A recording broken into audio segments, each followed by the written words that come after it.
Abantu bakithi Sorry, can you just go down? uyadelela lo mongameli usithatha kancane. Okokuqala uphule umthetho, iconstitution, icacile iconstitution ukuthi wathatha isifungo sokuthi uzo apply iconstitution. Yena ucabanga ukuthi above the law, wenza into ayithandayo. Ama processes abanye abasubject wakuwo yena kafuni. Okokuqala uthi uzo appeal iruling ye-Constitutional Court. The Constitutional Court is the highest court in the land.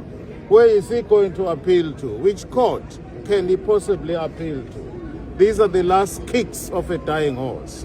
Thina-ke siwumkhonto wesizwe asinayo isikhathi segwebu. Thina asikwazi ibhece thina. Sangizokwazi ibhece la.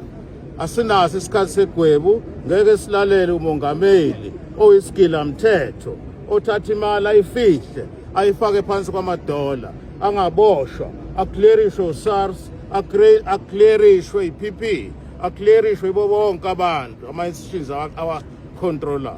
Thina-ke besizovela ukudo debate la, kodwa ke kucacile ukuthi speaker sihambisana no-ANC yaso asikho fair ispeaker. Thina-ke siphumile-ke namanye ama-leaders e-Progressive Caucus niyawabona nanku UAT ila kube ATM ne-EFF siphelele sonke la sithi asibhedelwa thina la ekhuluma khona umongameli. We will make sure ukuthi akazukwazi ukusi-addressa until azahambe. Idemand yethu singaphume esihlalweni mongameli. Ngiyaphela lapho.